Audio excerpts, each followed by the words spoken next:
Cemeteries are deeply personal ties to our immediate and distant family history. Whether we grew up with the departed and suffer the pain of that passing, or maybe we didn't know them at all because they lived generations ago. Standing at a gravesite of someone you share that familial bond with can create an instant and long-lasting memory. Kentucky has cemeteries scattered from Fulton County in the far southwest to Boyd County in the far northeast.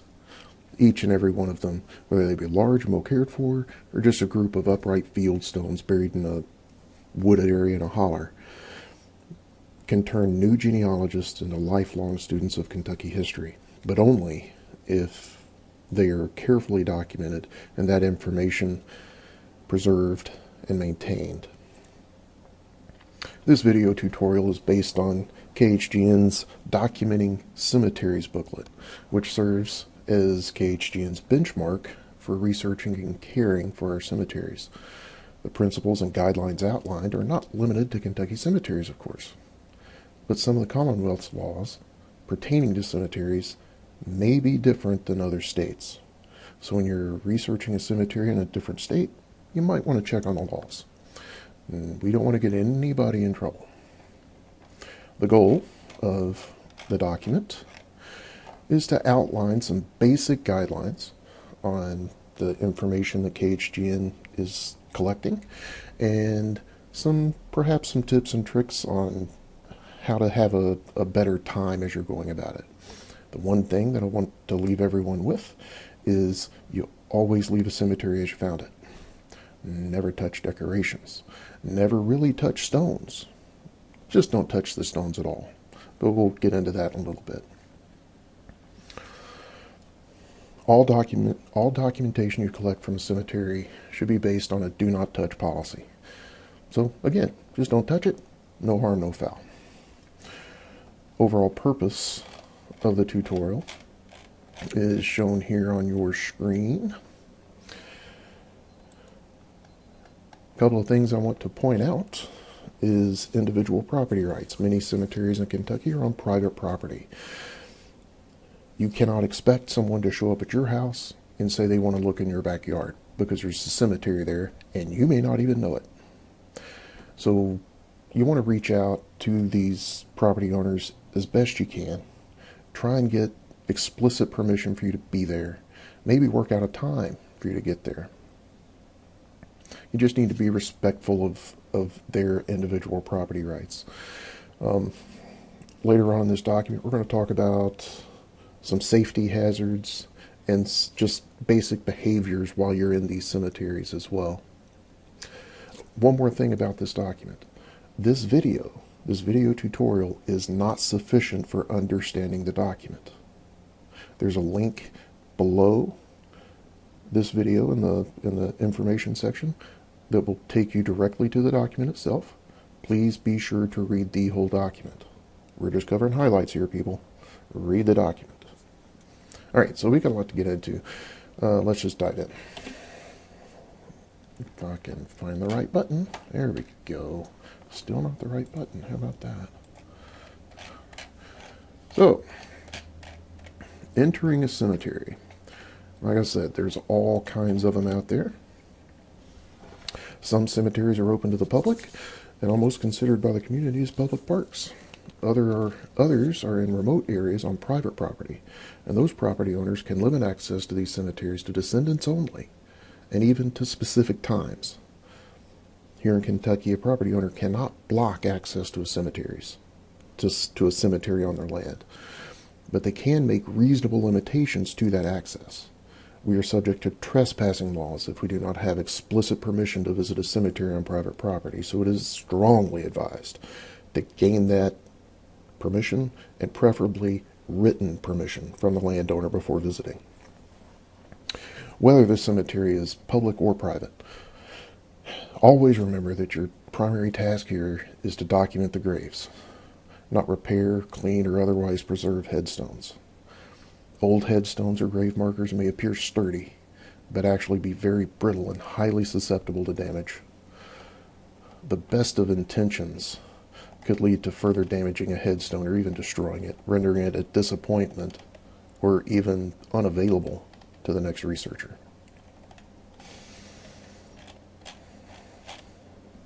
What kind of cemeteries are we talking about here? We've talked about public and private. One particular type of public cemeteries is in the Kentucky Revised Statutes called perpetual care. These are cemeteries owned by local, state, and federal governments. While nonprofit organizations are prohibited from participating in the maintenance of these cemeteries, they're still very much valuable for research purposes. Some cemeteries may have a Friends of organization that's directly tied to the cemetery. If you want to help, with the maintenance of like a Camp Nelson here in Kentucky or the Frankfort City Cemetery, you might want to reach out to the cemetery and see if there's an organization that you can work with. But KHGN cannot directly participate in that without partnering. So the KRS, the Kentucky Revised Statute that details all of this, is 367.952. The link is in the document itself. If you want to learn more about that, feel free, dive right in. We're going to move on to the KHGN approved documentation process. We're going to start with photography. A camera or smartphone is the preference for gathering headstone information. Obviously, sometimes the conditions are not ideal for photography, so we have to get a little bit creative sometimes. Mirrors can be used to redirect sunlight to the headstone, and there is a wide array of photo editing software out there, from the free and easy to download to the crazy expensive. But if you have one of those tools, or you can go play and find one of those tools, those kinds of tools may be used to adjust the tone, the color balance, even applying filters, such as like you see in Snapchat, although somehow I don't think a kitten nose and bunny ears is going to be effective, but you never know. You can use those tools to bring out the edges of the carvings and enhance the edges of letters, and sometimes make things easier to read. Getting back to our do not touch policy, rubbings and cleaning of headstones.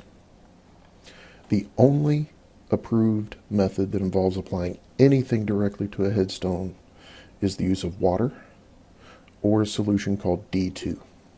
D2 is a biodegradable solution, but it has a concern for us as well. It can only be applied once every 5 years. So you show up to a cemetery, you find a headstone that you desperately need, but it's got all the lichen and stuff growing on it. How do you know that someone 2 years ago didn't apply D2? Well, you don't. So if you think either are necessary, it's probably a good idea to reach out to the maintenance crew or the landowner if it's on private land that you have already been granted permission to use. Check with them. They may know.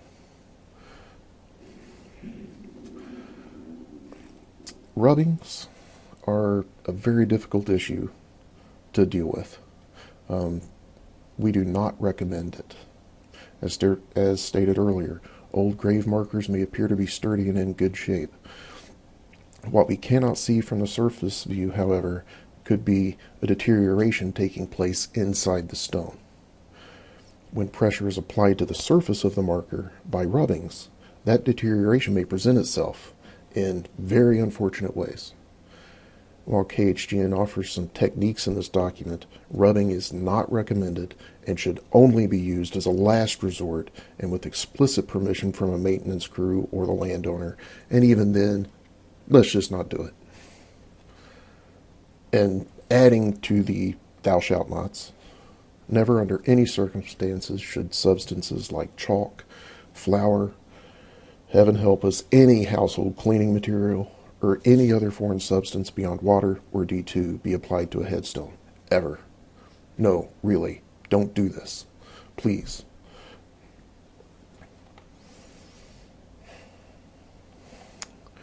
So let's move on I'm afraid I'm scaring people away. And we're not trying to scare people. What we're trying to do is preserve these headstones. Even if you can't read them, they are there for a reason. Someone took the time and effort to place that stone there to mark the burial of a loved one. Please be respectful of that, if nothing else.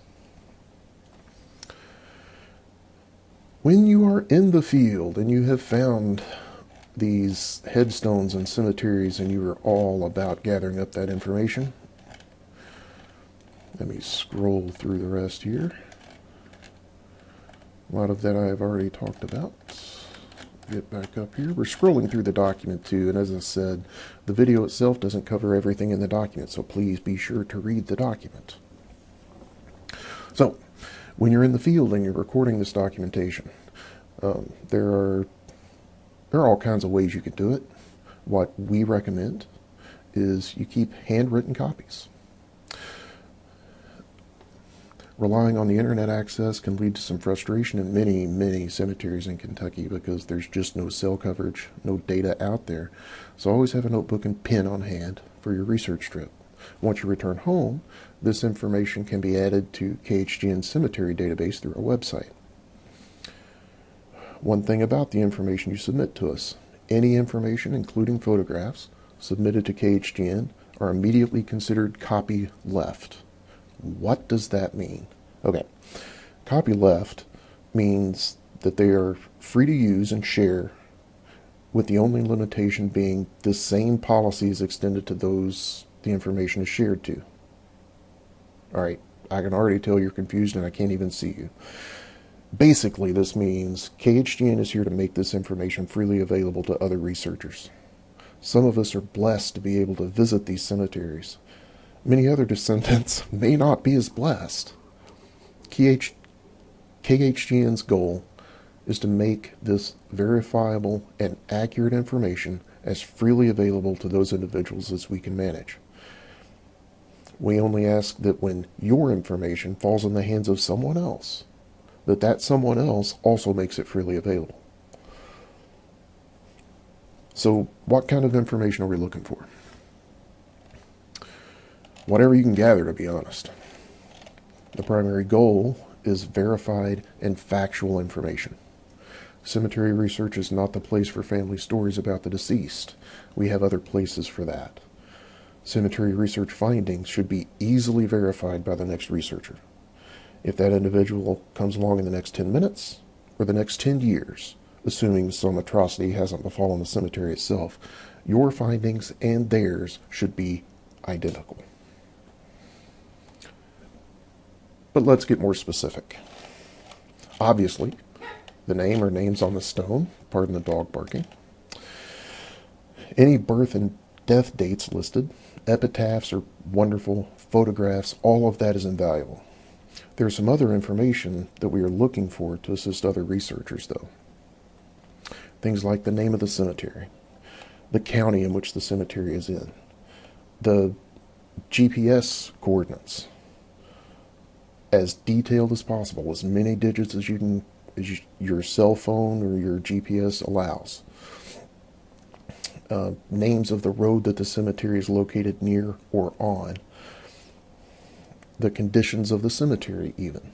If it is heavily wooded, if a lot of stones are broken, that kind of thing. Any information about unmarked stones. Now, that is an interesting thing. Unmarked stones have been used and talked about in our communities for a very, very long time. So I want to give you some information that might help you document where those stones are. There's a trick out there called triangulation. And what we're going to do is I'm going to show you a picture of the Kentucky State Mound in Frankfort. If you ever read early deeds of your ancestors, you will be familiar, or you may be familiar, with language like, quote, 35 paces from the Great White Oak to the south, and 75 paces from Flying Squirrel Creek to the east, or something to that effect. this gives two pieces of information that are fixed in space, right? The Great White Oak and Flying Squirrel Creek. Okay, I understand. Trees die, they get knocked down, and my stride may be longer than yours, but just work with me here for a minute. Those two fixed places combined with a fixed distance creates two lines. Those two lines will intersect, and that's the location you're referring to. This is called triangulation. So if there are two marked stones in close proximity to the unmarked stone, determine the distance and direction from the marked stones to the unmarked stone and make note of it. You've just pointed people to your unmarked stone. Let me give you another example. On the screen right now, you're looking at the Kentucky State Mound. And what we're going to do is we're going to provide directions to this gravestone here based on that point at the State Mound and this point at the State Mound. So, what you might say is from the northwest corner of the monument platform, if you walk 80 feet west-southwest, that will take you to the target unmarked stone. Also, if you go to the west end of the War Memorial and walk 89 feet west-northwest, that will take you to the unmarked stone. See how that works? See the triangle right there. That's called triangulation. And if maybe you've read a will that talked about someone being buried in a certain cemetery with an unmarked stone. Well, if you find two unmarked stones, you've got a 50% chance of getting that right. It's a coin flip, and sometimes it may be the only unmarked stone. That's where triangulation comes in handy. Make note of that, put it in your notes. Maybe somebody else can verify it, but it's an invaluable tool. And let's flip back. Also, something else that we're looking for, other information. County cemetery books. If the book exists and you can verify your information with a visit to the cemetery, make note of the page number and any other information you can find. Burial number, the plot, if that's available in the book, because verifying these records going forward is just as valuable as collecting them in the first place. Here's some of the other information that we're looking for. As stated earlier, the GPS coordinates is something we are very, very much looking for, because we are hoping to plot all of these on a map for people to find easier and provide some directions to get to them.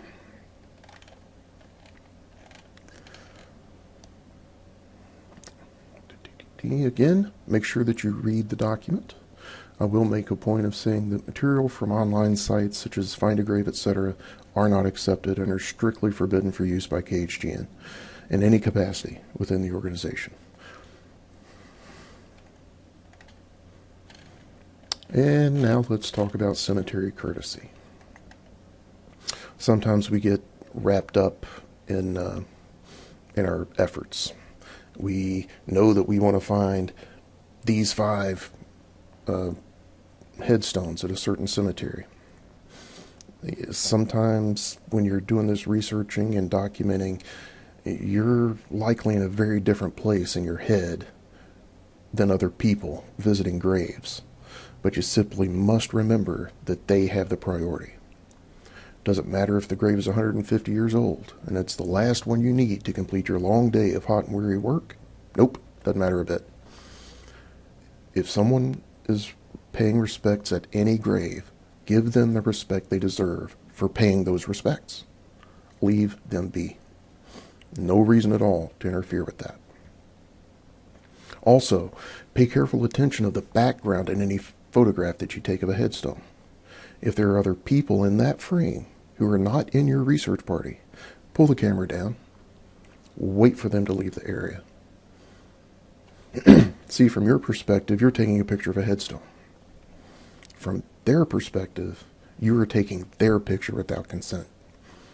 So sometimes we have to put ourselves in other people's heads, particularly in sensitive places like cemeteries. Always, as stated a couple of times so far, always leave the cemetery the way that you found it. Did you lose a small piece of scrap paper out of your notebook? Gather it up.